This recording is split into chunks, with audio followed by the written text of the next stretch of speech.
আসসালামু আলাইকুম everyone, study of geography চ্যানেলে সবাইকে স্বাগতম। আজকে আমরা আরেকটি নতুন বিষয় নিয়ে চলে এসেছি, প্রাইমারি প্রধান শিক্ষক নিয়োগ বিজ্ঞপ্তি 2025। এটা মূলত আজকের যে আলোচনাটা আজকে আমরা করব সেটি হচ্ছে, আমরা রিসেন্টলি কিন্তু প্রাইমারি প্রধান শিক্ষক নিয়োগ যে বিজ্ঞপ্তিটা হয়েছে 2025, এটা নিয়ে কিন্তু অনেক ধরনের কথাবার্তা চলছে যে বিজ্ঞপ্তিটা কেন উঠিয়ে দেওয়া হয়েছে বিজ্ঞপ্তিটা প্রকাশ করার পরবর্তীতে। তো আসুন আজকে ডিটেইলি আমরা সেটা নিয়ে আলোচনা করি যে কেন হচ্ছে বিজ্ঞপ্তিটা উঠিয়ে দেওয়া হয়েছে বা কেন কি প্রবলেম হয়েছে। এটা নিয়ে সবার কিন্তু মনের ভিতরে একটা কোশ্চেন তৈরি হয়েছে। তো আজকে আমরা ডিটেইলি চলুন এটা নিয়ে আলোচনা করি যে আসলে কি প্রবলেমটা হয়েছে বা কেন এটা হয়েছে।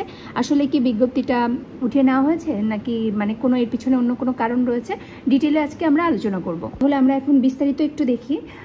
প্রাইমারি প্রধান শিক্ষক নিয়োগ যে বিজ্ঞপ্তিটা প্রকাশিত হয়েছে, সার্কুলার প্রকাশিত হয়েছে, আমরা জানি যে 31 আগস্ট 2025-এ কিন্তু এই সার্কুলারটা প্রকাশিত হয়েছিল এবং খুবই দ্রুত দেখেন একদিন পরেই কিন্তু সার্কুলারটা স্থগিত করা হয়েছে, 1 সেপ্টেম্বর 2025।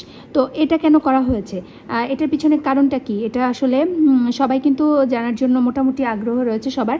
তো এই যে সার্কুলারটা, এটা কিন্তু টোটাল যে প্রকাশিত হয়েছে এটা কিন্তু 13 বছর পরে এই সার্কুলারটা দিয়েছে এবং এই সার্কুলারটা কিন্তু পিএসসি থেকে দেওয়া হয়েছে, ঠিক আছে। এই 13 বছর তাহলে এই যে প্রাইমারি প্রধান শিক্ষকটা নিয়োগ কিভাবে হতো, অ্যাকচুয়ালি মেইনলি হচ্ছে এটা যারা সহকারী যে টিচার শিক্ষক ছিলেন তা সেখান থেকে কিন্তু পদোন্নতির মাধ্যমে প্রধান শিক্ষক নিয়োগ হতো এবং এই যে 13 বছর এটা হচ্ছে বিশেষ যে নন ক্যাডার থেকে কিন্তু এই প্রাইমারি শিক্ষক নিয়োগ দেওয়া হতো। কিন্তু এই 13 বছর পরে আবার কিন্তু পিএসসি থেকে এটা কিন্তু পরবর্তীতে সার্কুলার প্রকাশ হয়েছে, কিন্তু সার্কুলার প্রকাশিত হওয়ার একদিন পরেই কিন্তু এই সার্কুলারটা আবার স্থগিত হয়ে গিয়েছে।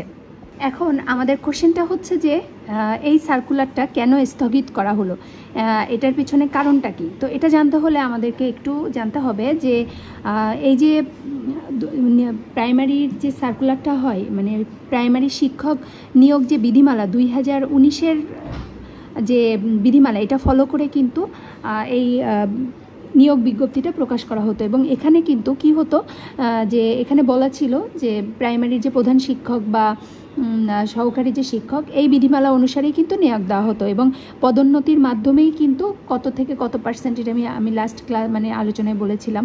তো সেই অনুযায়ী কিন্তু প্রমোশন পেয়ে দেন তারপরে প্রধান শিক্ষক নিয়োগ দেওয়া হতো, কিন্তু পরবর্তীতে এটা বাতিল করা হয় এবং এটা নতুন যে নিয়োগ যে বিধিমালা সেটা প্রাইমারি প্রধান শিক্ষক নিয়োগ যে নতুন বিধিমালা সেটা কিন্তু 2025 এটা প্রকাশিত হয়। তো এই যে নিয়োগ যে বিধিমালা 2025 এটা কিন্তু এটা বলা হয়েছে, এই বিধিমালা হচ্ছে 28 আগস্ট 2025 এখানে কিন্তু প্রকাশ করা হয়েছে এবং বলা হয়েছে অবিলম্বে এটা কার্যকর করা হবে। তো পরবর্তীতে যে সার্কুলারটা দেওয়া হয়েছে যে 31 আগস্ট 2025 এটা কিন্তু এটার যে বিধিমালা সেটা অনুসারে এই সার্কুলারটা প্রকাশিত হয়নি, যার কারণে যে পরবর্তীতে 3 দিন পরে 28 আগস্ট এবং 31 আগস্ট এই যে একটা প্রবলেম হয়ে গিয়েছে। এই কারণেই কিন্তু মূলত এই প্রাইমারি যে প্রধান শিক্ষক নিয়োগ যে বিজ্ঞপ্তি এটা মোটামুটি এখন স্থগিত করা হয়েছে এবং ওয়েবসাইট থেকে এটা কিন্তু উঠিয়ে নেওয়া হয়েছে। এই কারণে প্রবলেম হয়েছে যে শিক্ষা অধিদপ্তর থেকেও কিন্তু এখানে একটা কমপ্লেন এসেছে এবং যারা আমাদের যে টিচার যে কমিটি রয়েছে সেখান থেকেও একটা কমপ্লেন আসার কারণে কিন্তু যেহেতু এই নতুন যে সার্কুলার নতুন যে নিয়োগ বিধিমালা রয়েছে 2025 এটা ফলো না করে পুরনোটাকে ফলো করা হয়েছে এবং সেটার যে বিধিমালা মানা হয়নি, এই কারণেই কিন্তু মূলত এটা স্থগিত করা হয়েছে। এখন কথা হচ্ছে যে স্থগিত করা হলো, এটা কি স্থগিতে থাকবে নাকি এটা পরবর্তীতে আবার প্রকাশিত হতে পারে। তো এটা হ্যাঁ, এটা পিএসসি জানিয়েছে যে খুব দ্রুতই কিন্তু এই সার্কুলারটা আবার সংশোধিতভাবে প্রকাশ করা হবে। সো যারা এটা নিয়ে আগ্রহী তাদের কিন্তু টেনশন করার কিছুই নাই, কারণ পরবর্তীতে কিন্তু এটা আবার সংশোধিত হয়ে এই সার্কুলারটা আবার প্রকাশিত হয়ে যাবে এবং মোটামুটি যারা চাকরি প্রত্যাশী তাদের কিন্তু মোটামুটি এটা একটা ভালো সুযোগ। সো এটা এখন থেকে যদি এটা নিয়ে পড়াশোনা করা যায় মাত্র 2 মাসে বা 3 মাসের প্রিপারেশনেই কিন্তু মোটামুটি এটা একটা ভালো ফলাফল আশা করা যায়। তো এটা হচ্ছে ব্যাপার। এখন আরেকটু জেনে নেই যে সংশোধিতভাবে কি হবে, অ্যাকচুয়ালি কি প্রবলেমটা হয়েছিল এবং সংশোধিতভাবে কি হবে। যে নিয়োগ বিধিমালা 2019-এ কিন্তু ছিল যে হচ্ছে পদোন্নতির মাধ্যমে হবে হচ্ছে কত পার্সেন্ট, 65%। পদোন্নতির মাধ্যমে 65% হচ্ছে প্রধান শিক্ষক হতে পারবেন এবং বাকি যে 35% থাকবে সেটা কিন্তু সরাসরি নিয়োগ হবে হচ্ছে 35%। কিন্তু পরবর্তীতে যে 28 আগস্ট যে নিয়োগ বিধিমালা প্রকাশিত হলো সেখানে বলা হয়েছে যে পদোন্নতিতে হবে হচ্ছে 80% এবং সরাসরি নিয়োগে হবে হচ্ছে 20%।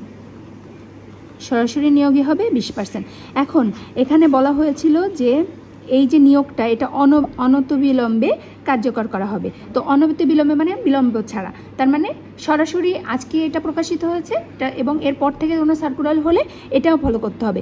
কিন্তু যে এই সার্কুলারটা দেওয়া হয়েছে 31 আগস্ট সেটা কিন্তু এটা ফলো করে করা হয়েছে। সো এই কারণে প্রবলেমটা হয়ে গিয়েছে, মানে পদোন্নতির যে 80% এবং নিয়োগ যে সরাসরি নিয়োগ যে 20%, এই প্রবলেমটা হওয়ার কারণেই কিন্তু এই সার্কুলারটা স্থগিত করা হয়েছে। যার কারণে যেটা হয়েছে সেটা হচ্ছে টোটাল হচ্ছে এখানে পদ সংখ্যা ছিল সম্ভবত লাস্ট আলোচনায় আমরা বলেছিলাম যে 2169, তাই না? তো 2169 যদি হয় এটা কিন্তু 35% হিসাব করে, ঠিক আছে? তো এখন যেহেতু 20% হিসাব করতে হবে তখন কিন্তু এই পদ সংখ্যাটা কমে আসবে, ঠিক আছে, কমবে। সো এই কারণে প্রবলেমটা হয়েছে। তো এখানে মোটামুটি আরও বেশ ভালো মান কমবে, 1200 থেকে 1300 হতে পারে। তো সো এটাই হচ্ছে প্রবলেম, এটাই সংশোধিত হয়ে পরবর্তীতে এটা প্রকাশিত হবে। তো যারা এটা প্রিপারেশন নিতে চাচ্ছেন বা এটার ইন্টারেস্টেড তাদের আমার মনে হয় এখন থেকে পড়াশোনা করা শুরু করা উচিত এবং সিলেবাস অনুযায়ী প্রত্যেকটা ধরে ধরে যদি এখনই পড়াশোনা শুরু করেন তাহলে কিন্তু এটার ফলাফলটা ভালো হবে আশা করছি। এবং এর পরবর্তী যে ক্লাসটা আমার থাকবে সেটা আমি যেহেতু আমার এটা হচ্ছে স্টাডি অফ জিওগ্রাফি চ্যানেল, তো আমি প্রথমেই আমার চ্যানেলের টপিক দিয়ে পড়ানো স্টার্ট করব এবং পরবর্তী ক্লাসে আমি মেইনলি হচ্ছে আন্তর্জাতিক যে বিষয়বলি যে টোটাল যে মার্কসটা রয়েছে সেটা সিলেবাসটা দেখাবো এবং সেখান থেকে আপনারা কিভাবে পড়াশোনা করতে পারেন এবং কিভাবে এটা কভার করলে মোটামুটি কমন আসবে এবং সেখান থেকে এমসিকিউগুলো কমন পাবেন সেগুলো নিয়ে নেক্সট ক্লাসে আলোচনা করব। আজকে এই পর্যন্ত, আশা করছি আজকের টপিকটা ক্লিয়ার হয়েছে এবং যাদের কনফিউশন ছিল তারা মোটামুটি কিছুটা হলেও কনফিউশন দূর করতে পেরেছেন এবং চিন্তিত হওয়ার কিছু নাই, কারণ যেহেতু এটা নতুন বিজ্ঞপ্তি প্রকাশিত হয়েছে সো এটার অবশ্যই এটা সার্কুলার চলে আসবে এবং প্রথম আলোর বাড়াতে কিন্তু পিএসসি এটা জানিয়েছে খুবই দ্রুত এই সার্কুলারটা সংশোধিতভাবে প্রকাশিত হবে। সো এটা নিয়ে টেনশন করার দরকার নেই, আপনারা যার মতো পড়াশোনা স্টার্ট করুন এবং 2-3 মাসের মোটামুটি চমৎকার একটা প্রিপারেশনে আপনারা কিন্তু এইটাকে সুন্দর মতোভাবে এটা আপনার কিন্তু পদ কমে গেলেও আপনার টেনশনের কিছু নাই, কারণ আপনি একটা পদের জন্য আপনি পড়াশোনা করছেন, ঠিক আছে?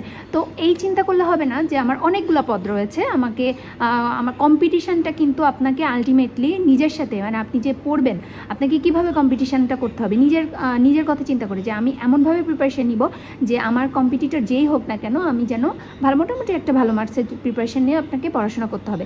সো পরবর্তী ক্লাসে আমরা আন্তর্জাতিক যে টপিকটা রয়েছে, আন্তর্জাতিক বিষয়গুলি থেকে যে কোশ্চেনগুলো রয়েছে সেটার সিলেবাসটা নিয়ে আমরা ডিটেইলে আলোচনা করব এবং আমার ভিডিওগুলো আমি পার্শিয়ালি বলে দেওয়ার চেষ্টা করব কোনটা রয়েছে। বেশ কিছু আমি আগেও করিয়েছি এবং পরবর্তীতে নোট ডাউন করে কীভাবে পড়াশোনা করা যায় সেটা নিয়েও আলোচনা করব। আমার আমার লেকচারটা যদি আপনাদের ভালো লেগে থাকে তাহলে লাইক শেয়ার করে পাশে থাকবেন এবং আমার সাবস্ক্রাইব করে আমার চ্যানেলে যুক্ত থাকবেন পরবর্তী নতুন ভিডিও দেখার জন্য। আজকে এই পর্যন্ত, সবাইকে সালাম জানিয়ে এখানে শেষ করছি। আসসালামু আলাইকুম।